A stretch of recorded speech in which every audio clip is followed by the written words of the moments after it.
डराने का काम है ना, आईडी लेके फोटो खींच, कोई भी डरा रहा है। जब तक युवाओं की मांग नहीं मानती अनिश्चितता लेने, इसमें कोई ऐसा हो नहीं है कि आज तो चलो यही कहे, कल फिर हम कुमाऊं गढ़वाल सबसे बुलाते हैं, क्योंकि और ये धामी समझ नहीं रहा, इसको दुख दर्द पता नहीं है। मुझे विश्वास है उनसे सुनना, पास आ जाइए सारे लोग। तो उसमें पंकज गौड़ कह रहा है साथियों कि तुम एक काम करना, अब नकल के तरीके बदल गए हैं ऐसा। और धामी जी बस मैं आपको बता देता हूँ, मेरी जीभ में काला तिल है और जो मैं बोलता हूँ वो सच होता है।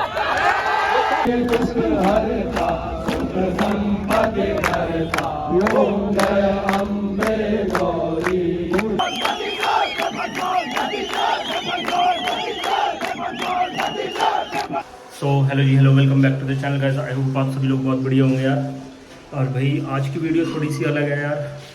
आज की वीडियो है, जो लोग उत्तराखंड से हैं उन्हें पता है कि 21 तारीख को उत्तराखंड में एक एग्ज़ाम हुआ था लेखपाल का, और वो पेपर जो है यार वो 21 तारीख को ही लीक हो गया था। मतलब वो पेपर था 11 बजे से 1 बजे तक का, और वो 11:35 पर ही वो पेपर लीक हो गया। किसी ने अंदर से फ़ोटो खींच के व्हाट्सएप पे, और वो किसी अपने जानकार को बाहर भेज दिया आंसर के लिए, और वो चीज़ें बहुत ज़्यादा गलत हुई है उत्तराखंड में। और अभी चल रहा है देहरादून में प्रोटेस्ट परेड ग्राउंड में। तो ये वीडियो वैसे तो कल की है, कल हम लोग प्रोटेस्ट में गए थे, बट वहाँ से आने में यार रात को हमें लेट हो गई थी, तो ये वीडियो एडिट करने में थोड़ा सा नहीं हो पाया वो सब, और इंट्रो भी नहीं शूट करा था, तो मैं अगले दिन शूट कर रहा हूँ। और हम लोग कल गए थे धरने में, तो वो वीडियो देखो एक बार। है तो यार पहुंच गए भाई परेड ग्राउंड, और धारा 144 लगने के बाद भी स्टूडेंट पहुंचे हैं। जितनों से पहुंचा जा रहा है यार, पहुंच रहे हैं लोग, क्योंकि रास्ते में मसूरी रोक दी इन्होंने कुछ लोग, और विकास नगर में भी बैरिकेड वगैरह लगा दिया, और करणपुर तो पूरा ही इन्होंने ऐसा कर रखा है, जैसे बोल देते हैं ना कि छावनी में बदल दिया है पूरा, और पुलिस ही पुलिस हो रखी है यहाँ पर भी।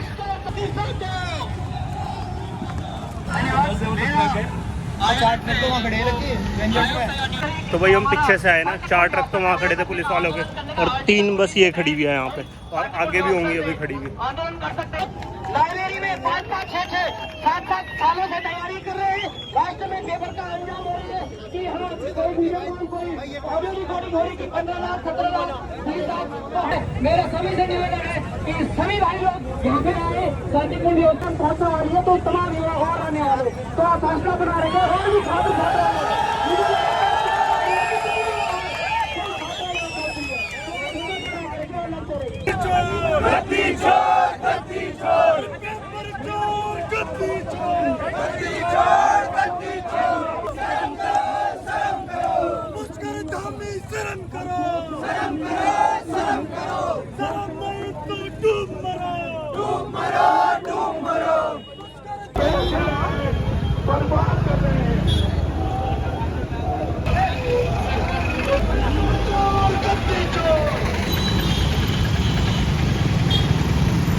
एक चीज़ देखो यार, अभी मैं यही हूँ जहाँ पे प्रोटेस्ट चल रहा है ना, परेड ग्राउंड के सामने। ये देखो, ये वीडियो सेंड कर रखी है, ये इससे ऊपर नहीं सेंड होगी। ये देखो नेटवर्क आ रहे हैं 5G, और ये देखो नेट भी ऑन है, जबकि यहाँ पे इन लोगों ने जैमर लगा रखे हैं, और जहाँ पे जैमर लगने चाहिए सेंटर पे जहाँ पे एग्ज़ाम हो रहे हैं, वहाँ से इन लोगों से जैमर लग नहीं रहे हैं। और यहाँ पे देखो, ये वीडियो इससे ऊपर नहीं बढ़ेगी। ये 1 मिनट हो गया से सेंड करी को, 51 पे सेंड करी थी, और ये देखो अभी 52 हो रहे हैं, और ये वीडियो सेंड हो नहीं रही है। ये कहीं और पे भी, किसी और नंबर पे भी सेंड करी थी, उस पर भी नहीं हुई है। ये देखो इनके कलाकारियाँ यार, सरकार के पास है सब कुछ, पर यूज़ ये सिर्फ गलत जगह करेंगे। बाहर निकाले गए हैं या बाहर निकले हैं किसके भी द्वारा, इन्हीं 3 पेज से सारा गेम हो जाएगा, सारा खेल पलट जाएगा, और जो तैयारी करने वाले हैं वो ऐसे रह जाएंगे, और जो लोग पैसे के दम पे नौकरी पाना चाहते हैं वो पैसे के दम पे नौकरी पाएगा, और कल को वो निश्चित रूप से अगर आज वो 15 लाख रुपए दे रहा है तो वो अपने 15 लाख वसूल करेगा, और वो सिस्टम में बैठ के भ्रष्टाचार करेगा। वो जिस भी विभाग में जाएगा निश्चित रूप से सबसे पहले तो सोचेगा कि मैं 1 साल के अंदर अपना 15 लाख रुपए निकाल दूं। क्यों? उसने 15 लाख रुपए लगाए हैं, और जब उसने 15 लाख रुपए लगाए हैं तो चाहे उसने अपने घर से लगाए चाहे उधार लेके लगाए, भाई आप कहीं भी अपना पैसा इन्वेस्ट करोगे तो सबसे पहले तो आप अपना पैसा निकालने की सोचोगे ना। और तो भाई हमको अपने विचार रखने क्यों नहीं दिए जा रहे हैं? आपने क्यों 163 लागू की, बीएनएस की धारा 163 क्यों लागू की? जब बड़ी बड़ी रैलियां निकलते हैं, रैलियों के लिए लोगों को इकट्ठा किया जाता है, 500 रुपए में लाए जाते हैं, तब क्या शहर की व्यवस्था नहीं गड़बड़ाती है? और जब बात छात्रों के मुद्दे की हो तभी व्यवस्था गड़बड़ाती है, तभी 163 लगता है। तो भाई छात्रों से मैं यही कहूंगा कि आप अपनी लड़ाई के लिए लड़ते रहिएगा। भाइयों, ये नारा ही आज लगेगा और इसी नारे के तले आज सचिवालय कुछ होना चाहिए। आज ये रोष बहुत तगड़ा है कि भाई इस प्रकार की परंपरा जो चल रही है, ये उत्तराखंड सरकार जो परंपरा चला रही है, ये हमें बिल्कुल भी अच्छी नहीं लग रही है। आयोग के अध्यक्ष फिर कहते हैं कि सिर्फ जो है 3 पन्ने बाहर थे, बाकी हमने पूरी जांच करनी है। आप इतनी जल्दी ये कैसे कह सकते हो कुछ ही घंटों में कि हमने जांच पूरी कर ली है और सिर्फ 3 पन्ने बाहर थे? इसका मतलब कुछ बहुत बड़ा झोल है। और इस ये झोल हम क्यों कह रहे हैं? उत्तराखंड बेरोजगार वीडियोग्राफी चलने दो ना, वो आइडिया ऊपर से बोले धारा 144 लगी, तुम्हें पता है इसके बारे में? ठीक है, हमने कहा चाची का नाम बड़े लिखे लोग एग्जाम दे के आ रहे हैं, ठीक है, हमें सब पता है, धारा भी पता है, आर्टिकल भी पता है। गंदी बात नहीं कर रहे, गंदी बात नहीं कर रहे, हम अधिकारों के लिए लड़ रहे हैं। ठीक है, आप हमारे साथ दीजिए। डराने का काम है ना, आईडी लेके फोटो खींच, कोई नहीं डरा रहा है। लड़का क्या है,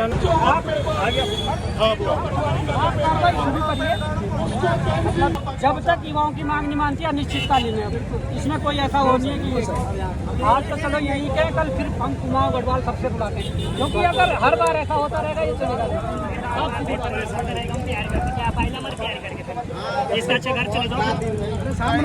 हमें अपने लोगों को नौकरी देनी है, बात खत्म, बस अपने लोगों को नौकरी देनी है हमें। सहयोग करना चाहिए हमारे साथ तक पीछे से पेपर नहीं होते, इनके 7 साल हो जाते हैं। 7 साल कोई ऐसा वो कोई काम नहीं करेगा। बहुत निश्चित रहिए मैम, बस निश्चित रहिए। हम भी अपनी बात रखने का एक ढंग रखने का तरीका है। बस वही भाई, आपका भी आपसे वो व्यस्त है भैया, व्यस्त। कोई भी देखिए कानून व्यवस्था बनाएंगे हमारे, आप अपनी बात रखिए। लेकिन अगर आप लोग जनता के सामने घुटने टेकोगे, और मुझे विश्वास है अगर उत्तराखंडी हो तो उत्तराखंडी इतना कमजोर नहीं कि इनके आगे घुटने टेके। तो सभी साथियों से निवेदन है कि आगे के संबोधन के लिए मैं आमंत्रित करता हूँ हमारे प्रदेश अध्यक्ष बड़े भाई राम कटवाल जी।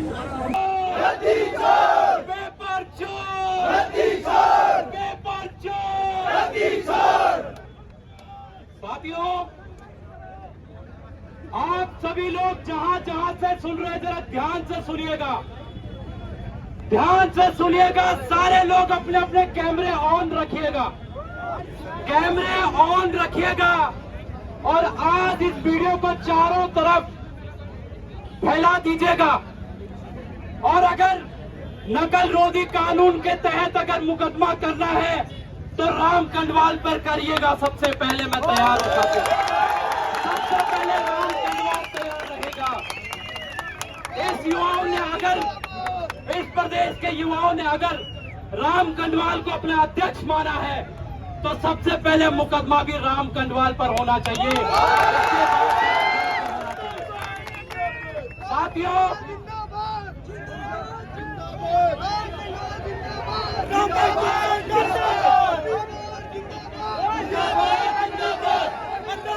से सुनना, पास आ जाइए सारे लोग, ध्यान से सुनिएगा साथियों।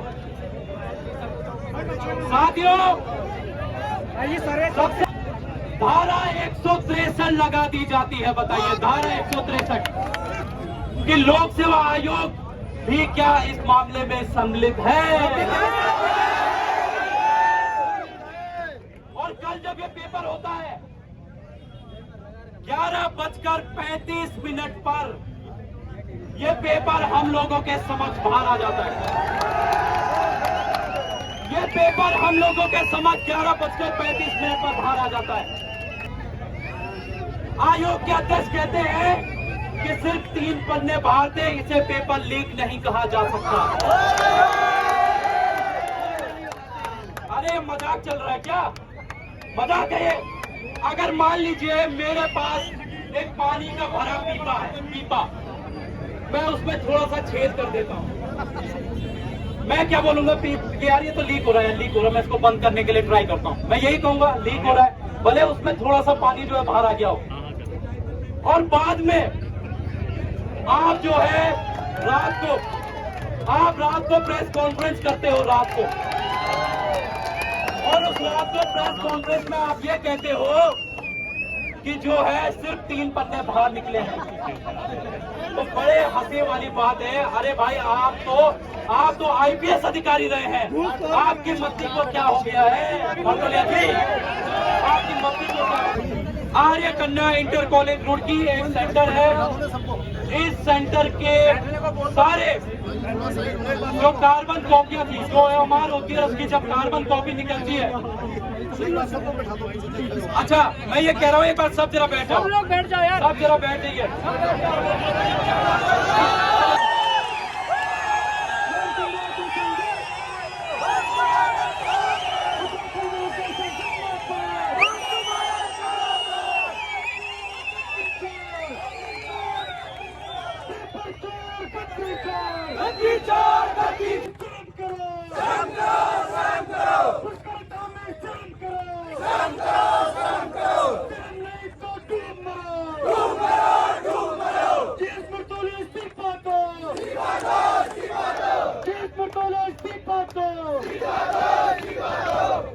इसके लिए आपको एक चीज करनी पड़ेगी, आपको धैर्य रखना पड़ेगा।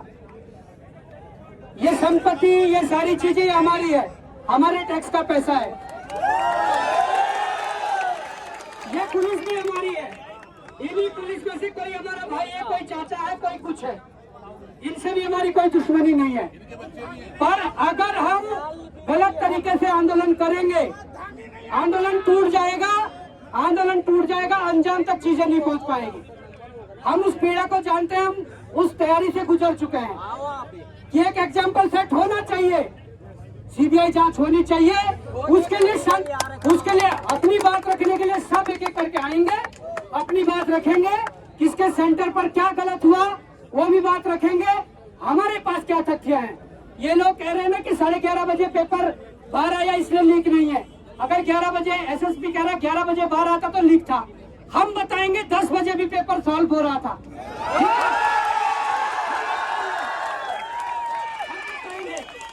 पर उसके लिए आप सबको बैठना पड़ेगा। जो वीडियो बना रहे, सुनो, रात यहीं पर काट लेंगे, पर अंजाम तक चीजें पहुंचनी चाहिए। मैं बता रहा हूँ, आप लोग बैठिए, गंभीरता से बातों को सुनिए। वर्तमान जो बेरोजगार संघ के अध्यक्ष है राम कंडवाल जी, मैं ये कहना चाहता हूँ, ये अगर आप देखेंगे कि 21 सितंबर को जो पेपर हुआ, उस पेपर को पीछे करवाने के लिए प्रदेश के 90% युवा तैयार थे इस पेपर को पीछे करवाया जाए।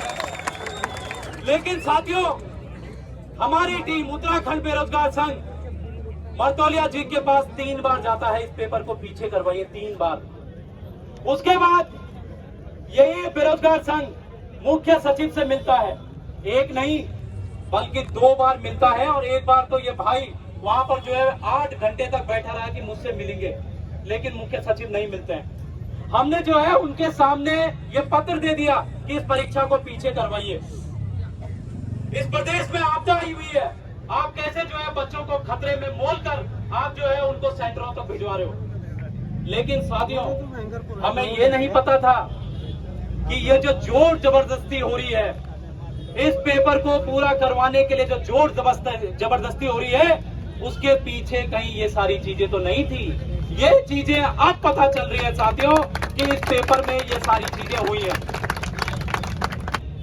साथियों, जो डील की उसमें पंकज गौड़ का अगर ध्यान से आप शब्द सुनेंगे, जो कल कॉल रिकॉर्ड भी हमने दे दी थी, पूरी वायरल करवा दी थी, उसमें आप जो है जरा ध्यान से अगर आप सुनेंगे तो उसमें पंकज गौड़ कह रहा है साथियों कि तुम एक काम करना, अब नकल के तरीके बदल गए हैं। ऐसा पहले होता था कि पेपर था। ध्यान से सुनना साथियों, वो कह रहा है कि अब तरीके बदल चुके हैं और जो है तुम गोले छोड़ देना और तुम्हारे गोले हम अंदर से भरवाएंगे। ये कहना था उनका कि हम अंदर से भरवाएंगे। अब एक बात समझ में नहीं आ रही है कि ये गोले अंदर से भरवाने वाला कौन है।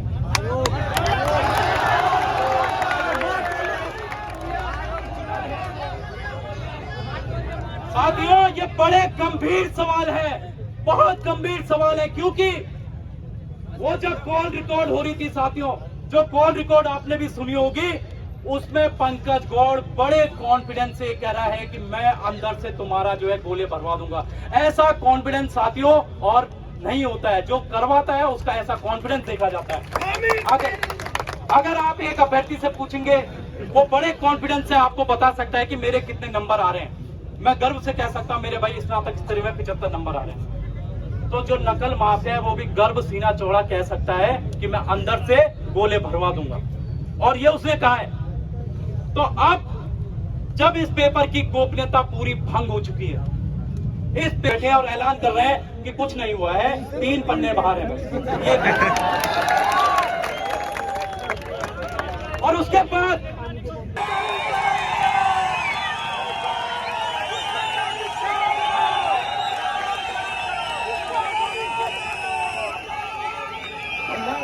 धन्यवाद। और मैं बताना चाहता हूँ कि मैं 2 डायपर क्यों लाया हूँ मात्र, अभी पैसे इतने ही थे। मैं एक डायपर लाया हूँ धामी जी के लिए और एक डायपर लाया हूँ उनके करीबी मंत्री के लिए जो अपने आप को मुख्यमंत्री समझते हैं। इससे पहले तो अपने आप को मुख्यमंत्री की दौड़ में जो समझ रहा था प्रेमचंद अग्रवाल, जिसको हमने मंत्री पद से भी बर्खास्त करवा दिया। और धामी जी, ये तो मैं आपको पहुंचा दूंगा, अपने युवाओं के माध्यम से पहुंचा दूंगा। ये मुख्यमंत्री जी के लिए और ये है उनके करीबी मंत्री के लिए। मीडिया के साथियों से प्लीज हाथ जोड़कर निवेदन है, प्लीज इसे पहुंचा दीजिएगा, इस मैसेज को पहुंचा दीजिएगा।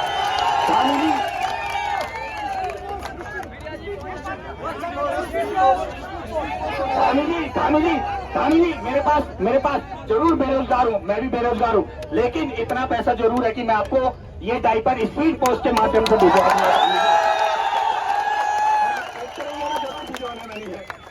मैंने उनके लिए स्पीड पोस्ट से भी कैसे जाएगा, उसमें तो पंजाब हरियाणा के लगा के, लेकिन कोई दिक्कत नहीं, हम जैसे ही भिजवाएंगे अपने माध्यम से भिजवाएंगे। और धामी जी, बस मैं आपको बता देता हूँ, मेरी जीभ में काला तिल है और जो मैं बोलता हूँ वो सच होता है, वो सच होता है। 2 से 4 महीने और धामी जी आप अपनी कुर्सी में बैठे हैं, मोदी जी आपको टाटा बाय बाय करने आ रहे हैं। वो तो अभी करेंगे आपको टाटा बाय बाय, क्योंकि जब जबरदस्ती थोपोगे हमारे ऊपर, मुख्यमंत्री हार गया था, ये मुख्यमंत्री हमारा एक युवा विधायक से हार गया था, तो सोचिए जब जनता ने उसे नकार दिया तो मोदी जी हम पर क्यों थोप रहे हैं आप इस आदमी को। हमें नहीं चाहिए ऐसा मुख्यमंत्री। और क्या आपके पास उन 50 विधायकों में से एक भी ऐसा नहीं मिला कि जो मुख्यमंत्री बन सकता है। ये तो आपने जबरदस्ती थोपने का काम किया है। खैर मैं ज्यादा समय नहीं लूंगा आप लोगों का, लेकिन आप लोग बने रहे। यहाँ पर बॉबी भाई आपके साथ है, राम कनवाल आपके साथ है। आज मैं देखता हूँ, मैं गुप्तकाशी बिडनौर हूँ, एक छोटू गांव चित्तूर, मेरे गांव में भी मेरी माँ, बहनें, मेरी ताई, चाची, वो आंख में सपना लेके अपने बच्चों को देहरादून, ऋषिकेश, हल्द्वानी जैसे शहरों में भेजते हैं। वो दूध बेचती है, घी बेचदन, किसान इरोदन कना, कभी जंगुर बेचदन, कभी कोदू बेचदन, अल्लू भी बेचदन, और एक उम्मीद रहती है कि हमारे बच्चे की नौकरी लगेगी, ये सरकारी नौकरी कर, नहीं बोल क्या का नोबल, तैयारी का नोबल। अरे सोचो उस माँ के दिल पर कितनी बीती होगी कल। और ये धामी समझ नहीं रहा, इसको दुख दर्द पता नहीं है। ये ऐसा एक चीज हमारे प्रदेश में हो गया है जिसको समझ नहीं आ रहा है। बोलने के लिए तो ये भी एक फौजी का बेटा था है। आज देखो सबसे बड़ी कोठी इसकी सबसे बड़ी कोठी बनी हुई है इसकी, गणेश जोशी खुद, ये सब लोग उन्हीं परिवारों से आए हैं और बड़ा दर्द मुझे होता है। अफसोस इनको हमारे लोगों का दर्द ही नहीं पता। ये आज हमारे युवाओं को यहाँ लाठी भांजने तो आ जाएंगे, पर सही कहा राम ने, ये वहां नहीं जा रहे हैं चेक करने। एसओजी बॉबी को उठाने तो कल आ गई थी, लेकिन एसओजी वहां नहीं पहुंची। रात को 8:30 पौने 9 बजे यूके 888 में गए थे हम। मारतोलिया जी का क्या कहना है जैमर को लेके कि अरे साहब ये दरअसल क्या है, ये केंद्र से आते हैं जैमर, और शायद 3G या 5G इनेबल पिनेबल पता नहीं क्या। अरे जय आदिम दयनी नहीं पता कि वो 3G माजी 5G अजल फोन भी हमारा 5G चिंचरना, और उस जमाने में तुम 3G जैमर लगा रहे हो केवल बकोसला नाम पूर्ति करने के लिए। ये स्पष्ट है दोस्तों, ये पेपर लीक इनकी पहले से ही मंशा थी। यहाँ से पहुंचाएंगे और मेरे साथ रहेंगे। जय उत्तराखंड, जय युवा शक्ति,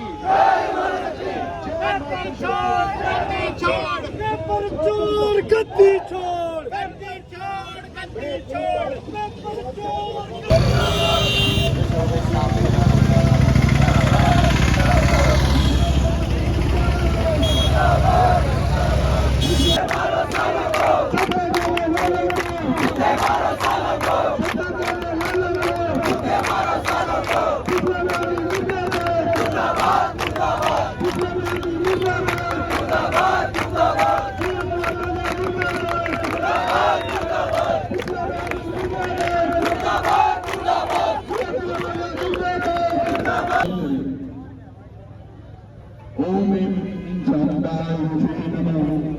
आज शारदीय पक्ष का आज पहला नवरात्र है और आप सब लोग युवाओं ने आज यकीनन एक लॉ चलाई है उत्तराखंड के अंदर, और हम वो हैं जो ये कहते हैं कि धर्म की रक्षा करिए। हमसे बड़ा, क्योंकि मैं केदारनाथ से आता हूँ। हर हर महादेव।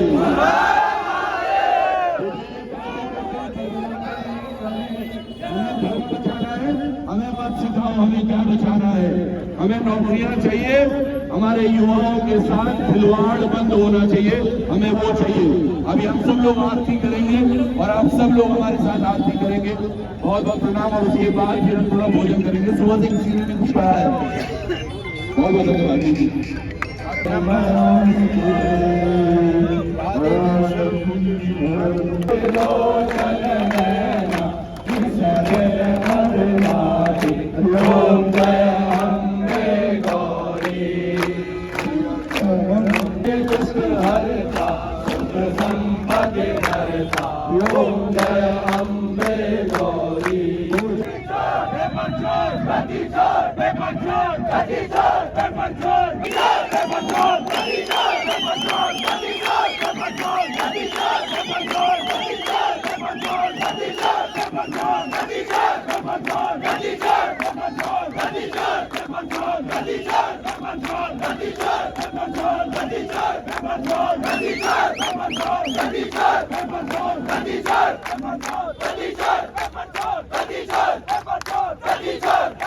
तो भाई ये थी यार 22 तारीख की वीडियो, और 22 तारीख से ही धरना स्टार्ट हुआ है, और ये उसी दिन की पूरी वीडियो है। शाम के टाइम हम लोग रूम पे आ गए थे खाना वाना खाने के लिए, क्योंकि दिन में वहाँ पे कुछ नहीं खाया था यार, पानी के सारे चल रहा था बस काम, और रूम पे हम खाना वाना खा के आए थे।